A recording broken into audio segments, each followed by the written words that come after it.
right. Oh, one of these. It's a fixed mic system, huh? All right, do some adjusting here. I'm not as tall. I'm not as tall as Sherry, so I have to adjust this. All right, how you guys doing? Everybody doing all right? Ready to support some Patriots? I'm a God-fearing, liberty-loving patriot. Am I alone here? Anyone else? You're here. All right. Thought this was a gathering of patriots. Well, if you guys don't know who I am, I go by John Jacob Schmidt on the radio. My wife and I, Lady Liberty, have a morning show called The Morning Commute through Liberty Broadcasting out of Spokane. I've also had a podcast for about 10 years called Radio Free Redoubt. And that is a concept basically to support the strategic relocation of like-minded, conservative, patriot, American, red-blooded Americans into these conservative areas to strengthen them up.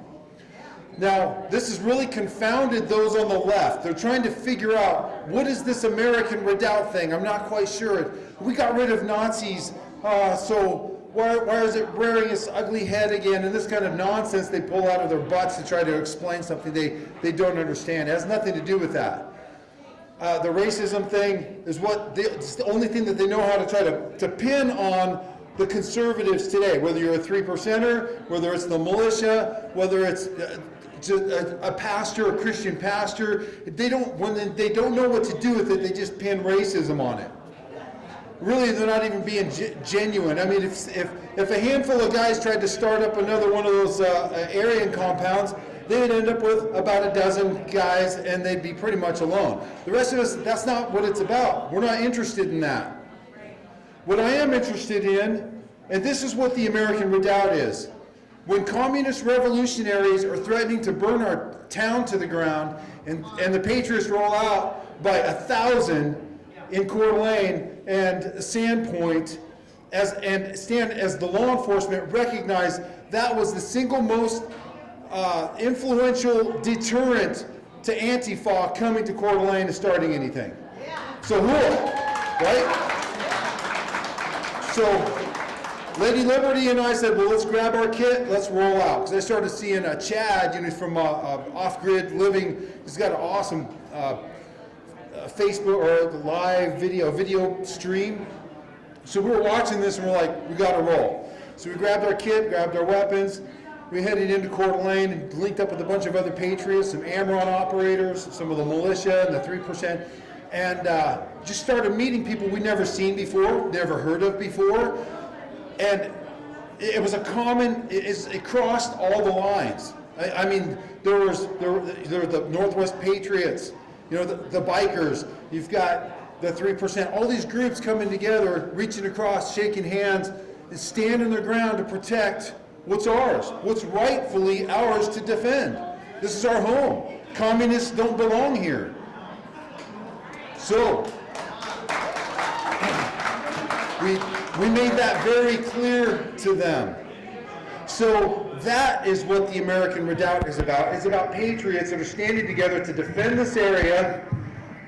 There are multiple conservative pockets across the country that are strengthening. People are strategically relocating to areas just like this, making them stronger. And they're getting out of the areas that we call occupied territory. Let them have it. But there's a new regime. This is what in my estimation, and I'm a veteran, I served with 5th Special Forces Group, and I served with 3rd Special Forces Group. I was a radio operator, a comms guy, and I started up AMRON, the American Redoubt Radio Operators Network, about 9 years ago. It's flourished since then. It's gone nationwide and beyond. It's like-minded patriots who practice and train regularly with unconventional communications and ham radio and so on. And we've deployed many times in real-world emergencies and disasters, and it exists for civil defense and disaster-type situations. So the Amron operators who responded and activated in response to the Sandpoint and the Coeur d'Alene situation, that was really for a nationwide network. This little tiny area here was our first real experience with what you might refer to as a civil defense type of operating environment. So we had to adapt some of our tactics, and a lot of discussions have taken place from that point. Now, in my estimation and my understanding of history and military science and warfare, what we just experienced between November and January 6th was nothing other than a coup. It was an illegal transfer of power to a hostile regime that is not American. They're communists. And those people, just like we've seen throughout history, it is a common, you can bank on it. The tyrant is going to label those that they perceive as a threat as the enemy, as terrorists. Okay, we've seen it since, every one of them, from Stalin, Hitler, Pol Pot, I mean, right down the line, right? Venezuela, we've seen this. We've just seen it in all of these communist takeovers. So this is no different. So what we're seeing right now is the relabeling of those groups that would be the biggest threat and are the biggest threat to a communist takeover. That's you and me. We're the enemy, we're the terrorists now in their mind's eye. So what I want to do is encourage you to stand firm. You know what you stand for. You know what you stand for is right. You know that you have a duty, an obligation to defend the Republic and everything that most of you who served took an oath to defend. And isn't it interesting that right now the top of the list of the group that they're demonizing right now and arresting are oath keepers. There's more than just one message that's being sent from that. Right? It's not just a group calling themselves oath keepers. They're going after oath keepers, whether you belong to the oath keepers or not. And so this is only going to escalate. It's not going away. This is not a temporary trend that's just going to last for a few weeks. We're going to look back and go, oh, didn't that suck? Remember last summer? It's like COVID, right? It's going to come and go. One lie is going to be followed up with another lie. But there's a sequence when a group of people are oppressed that we've seen throughout history, and you can just like tick off the marks. Marginalization, then demonization, and then criminalization, and then incarceration, and then extermination. And that's where they're going. So they're already beginning this, they're fomenting this hate, talking about hateful rhetoric against Christian, patriot, conservative, even veterans, all these guys that are a threat. And guess what? They are a threat. They're like, well, you people are dangerous. You people are a threat. Darn right we're a threat, and darn right we're dangerous. That's what scares them.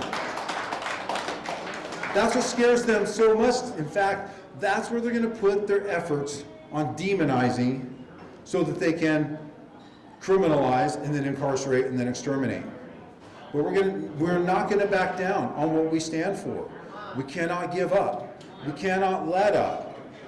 There have been plenty of people, and we're battling this like in the church. You're going to hear probably from Matt Shea here in a little while. He's going to set things straight. And I know we've got pastors that are conservative patriots. They know what's on the line. They know they're able, like the sons of Issachar, to discern the times that we are in. And they know that we're up against what we're up against. So they're preparing for that. There was a famous pastor in Germany during the rise of the Third Reich. Dietrich Bonhoeffer, thank you. Almost said Solzhenitsyn. That's Russia. But he started off as a pacifist. And he's like, no, the government's put in there by God, and we're supposed to obey government. Romans chapter 13 and everything else. Until he reached to a point where his convictions, and he had an awakening. He realized he knew better. If I don't stand against evil that are oppressing these people, I'm part of the problem. If I look the other way, if I'm silent, if I'm silent, that speaks volumes if I don't speak up against this. Inaction is action. It's like allowing it to happen. So what's going to happen is this regime is going to continue to demonize us, and they're going to try to set the rules. They're going to tell us what's fair and not fair, which is what bullies always do, right? They're going to tell you the way things are going to be, They're going to kick your butt, and they're going to set the parameters that you have to follow, or else you're really, really going to get it, right? So, it's like an example that I gave on the radio show the other day, kind of what do you want to call it, an analogy, a story to support this. Can't think of the word for that. But anyway, I got in a lot of fights growing up, and almost all of those were in fights with bullies. Usually just stepping up for somebody that's getting slapped around, or somebody that's bigger, more powerful. And there were times when I got slapped around and I didn't want to fight back because, well, they said if I do, they're going to really kick my butt. So maybe it just won't be as bad if I just don't fight back, because then they'll get really mad, and then they're really going to let me have it. Until you reach a certain point, you know, like Ralphie in the Christmas Story, right? He gets the bully down, and finally the switch comes on, and you just don't care anymore, and then you just go into this rage, right? And then that's when you overcome the bully. But up until that point, you haven't worked up the courage to do that yet. We can't wait to be behind the curve to catch up and gain the courage that we need to stand against a clear enemy to the United States of America. Someone who's trying to demonize us.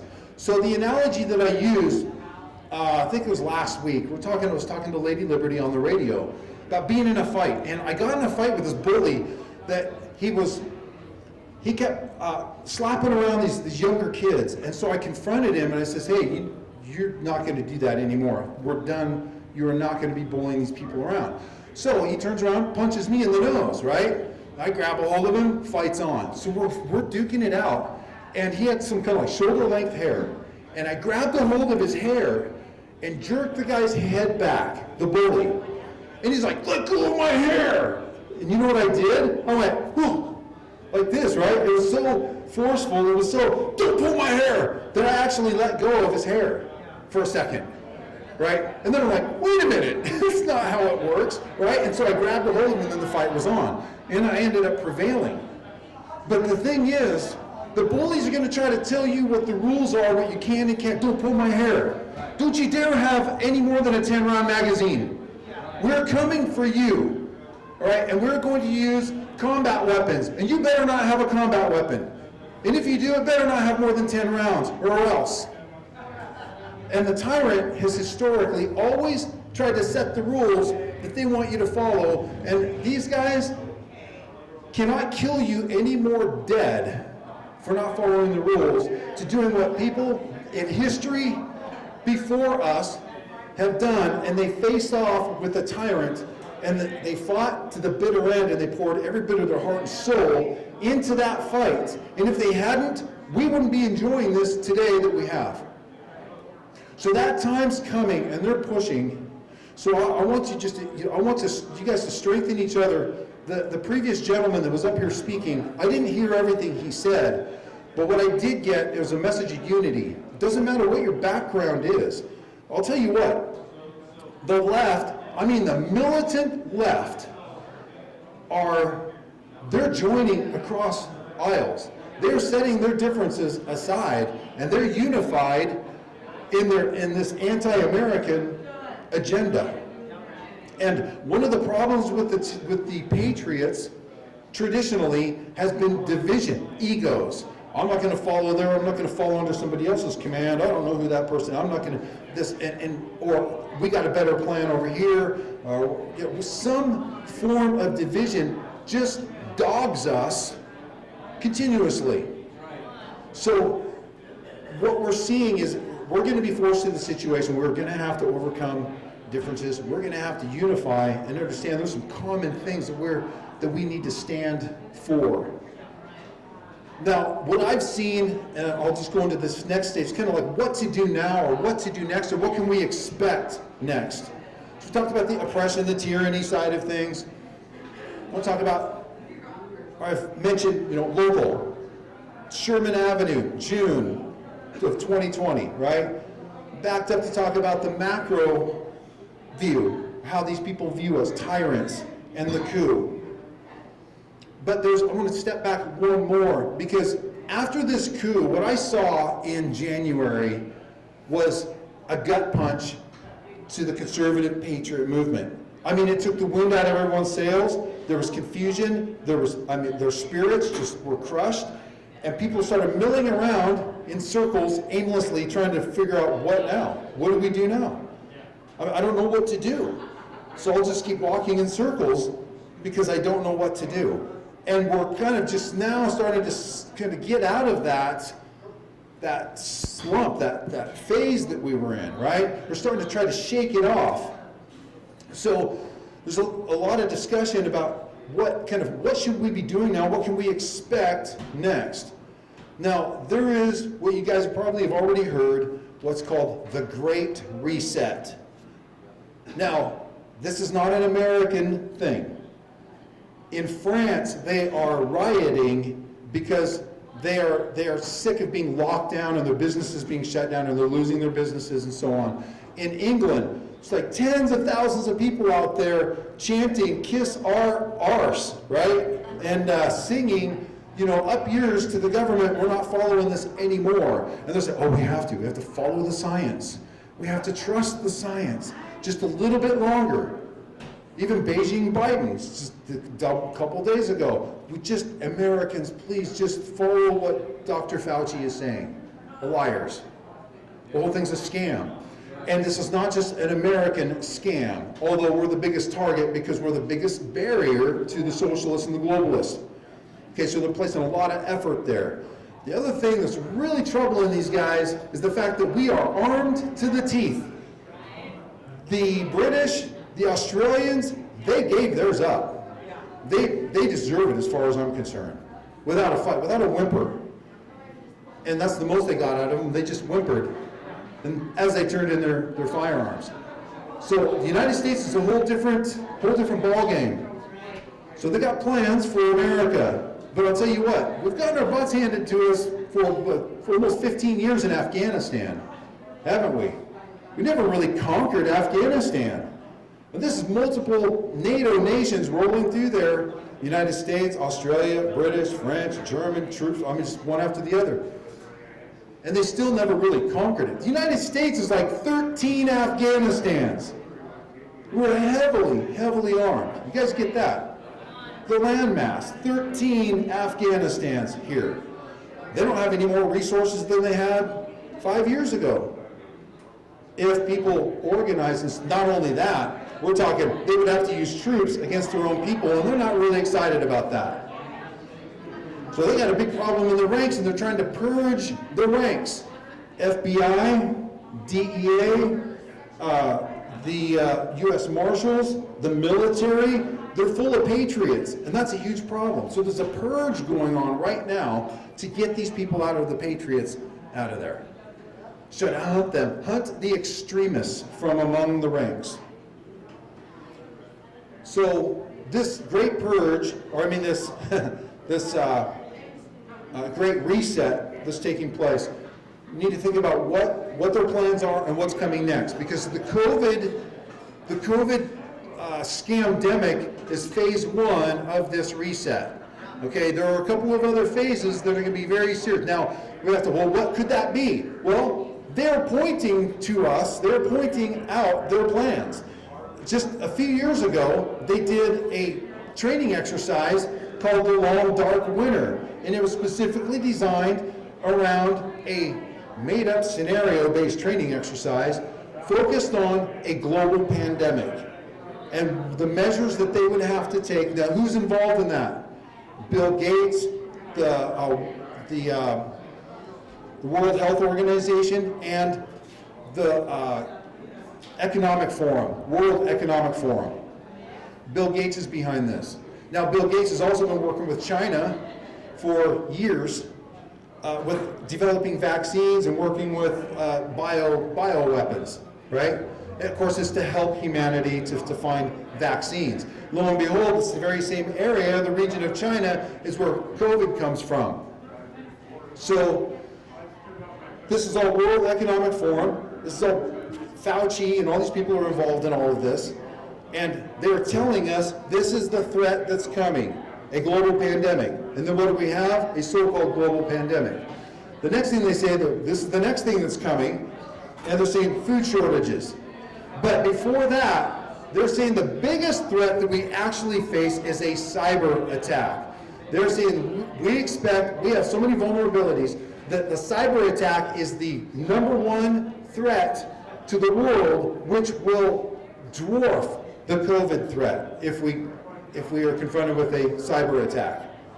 So this is coming from the World Economic Forum, the World Health Organization, and all of the same players, including Bill Gates, right? Who, by the way, the World Economic Forum believes that the optimum number of the population of Earth to indefinitely sustain us was 500 million people. So there's what, 8 billion people on Earth right now? That means 7.5 billion of us have to go. The other thing is food shortages. Anytime we've seen a tyrannous regime, an oppressive regime come to power, food has always been used as a weapon. From Bosnia to Venezuela to the Soviet Union, you name it. There's not been an exception where food has not been used as a weapon. And incidentally, Bill Gates just bought tens of thousands of ranching land in central Washington while they're working on a plant, while the United Nations is calling meat unsustainable, and Bill Gates is trying to work on a synthetic type of meat so that we can phase out this non-sustainable beef, which is harming the environment. Once again, they're going after the food supply. So the two things that you need to think of as far as threats that they are telling us are going to happen, just like the COVID threat. Now, this might sound like it's bordering on conspiracy theory, except it's their own words. It's what they are telling us. Okay, so if we have any discernment, like the sons of Issachar, discerning the times that we're in and not underestimating the people that we're up against, those two things that we need to prepare for next, and that's a cyber attack, which will affect our infrastructure, our economics, and our supply chains, and then the food supply. So my recommendation is to really focus on not just the firearms and guns and ammo is great. Most of us should have all that stuff by now. Hopefully, if you can find it, right? But the next thing I would recommend, I know several people that I've consulted with, other leaders in the Patriot community, we're saying that where should we be guiding people to go next, to emphasize, and really it comes down to food supply. You cannot emphasize that enough. So anyway, there's your marching orders, I guess your next step would be getting that stuff taken care of. The cyber attack, that's a whole different discussion, and you could spend an hour doing a workshop on how to prepare for something like that, but there's a lot of open source information. Pardon? Well, yeah, communications is something that we've actually, with AMRON, we've seen a huge sharp growth and interest in unconventional communications, especially once we started seeing the militias and the 3% Oath Keeper groups getting deplatformed and losing their ability to communicate. So I want to encourage you to also be looking at encrypted. Well, Matt's going to get into this. Matt said he wanted to talk a little bit about this and some of the action items. Yeah, what to do next, basically. So, yeah, I'll steer away from that topic. But as far as unconventional communications, we're huge proponents of the amateur radio and other communications that we practice with on a regular basis. We talk about that on the radio show, and we have a website that's dedicated to that called amron.com if you're interested. That's AMRRON.com. We've got about 7,000 radio operators that are members of that who train, many of them train regularly to have communications in their communities when we lose conventional communications. So, yeah. Sure, yeah. Do you guys have any questions for me? Anything at all?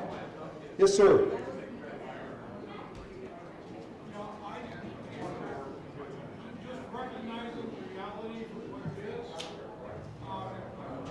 Right now, we are going to pass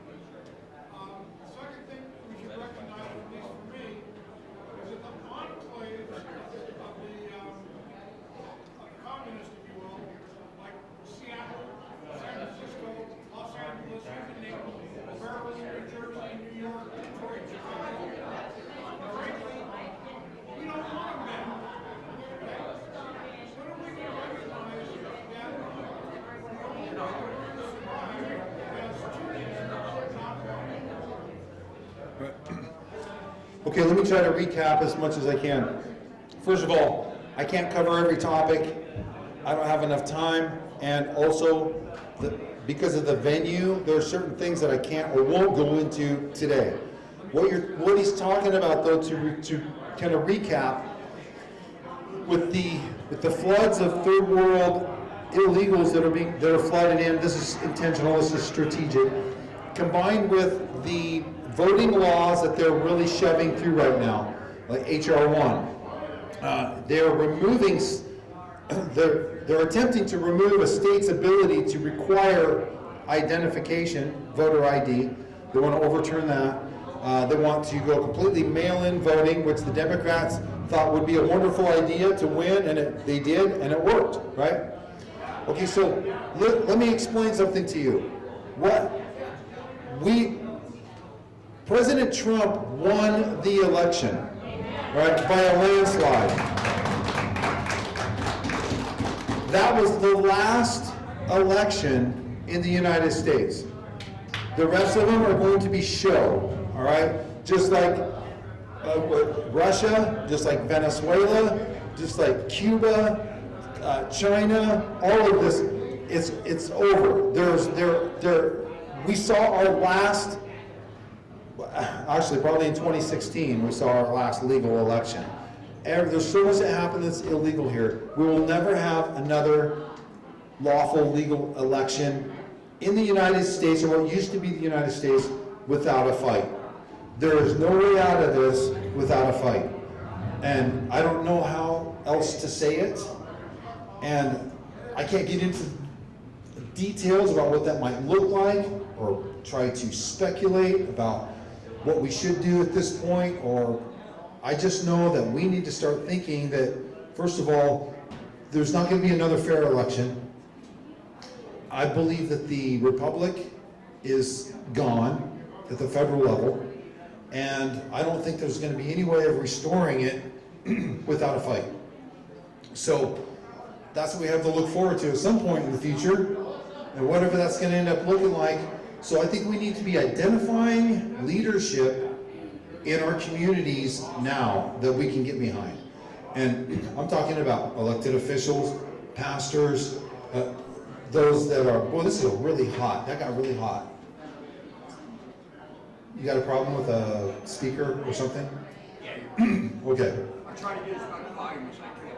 So there's nothing that you can do. There's nothing that you can do to stop the invasion at the border. That is being protected. That is being protected at the federal government level. They're pretending to be calling for more backup and more assistance. ICE is overwhelmed. Oh, we need backup now, right? But it's all charades. So there's nothing we can do about that. There's really nothing that we can do about a lot of this stuff. So now, as a Christian, I think that is really our only hope is not in man or any policy or any president. It's in Jesus Christ. That is our only hope. That's what we're going to be left with.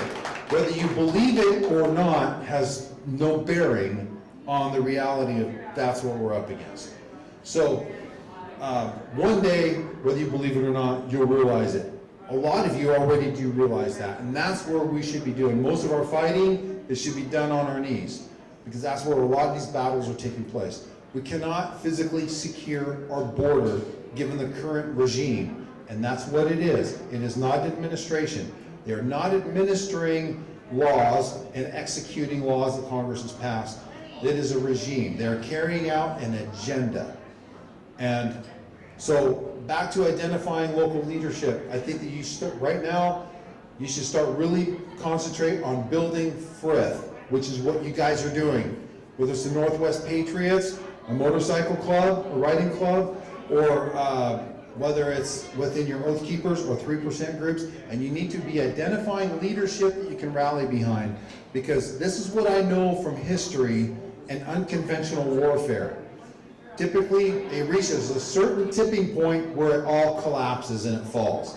This vacuum will be filled by something. There's no such thing as anarchy, except for very temporarily. That vacuum will always be filled by somebody who decides, I should be in charge, right?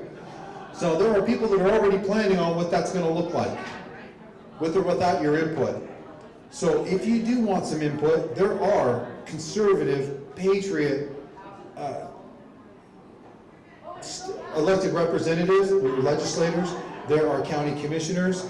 You've got sheriffs in Idaho that are constitutional sheriffs. You've got pastors, business leaders, influential people within your communities that already are talking, by the way, but they're going to be trying to formulate a response in that event. They're already seeing it on the radar and on the horizon. So they're planning to step up into the gap on your behalf, right? But they're also going to need you. You are the teeth, right? The 3%, the militia, the patriots, the oath keepers, those that are serving in uniform, that will be following their oath. That's what we've seen historically. Whether you look at Venezuela or Bosnia or whatever, you see these provisional governments standing up trying to establish some law and order. And there are patriot-minded civic leaders that are thinking about what that might look like. So be watching them, get ready to support them in this area. There's not, other than that, there's not going to be another fair election. Any other questions? Yes, ma'am. Well, you watch for them. They should have report cards, right? The question is, how do you find those people? If you are engaged, you should know which county commissioner, and it's usually only 1 out of 3, the patriot is usually outnumbered, right? Same with your state representatives, and I don't care if you're talking Washington, Idaho, Montana, anywhere across the country, there's always the 1 conservative and the 2 that are not. They're always fighting an uphill battle. So they should be easy to identify. You can go to the Idaho Freedom Foundation, IFF, and they have a score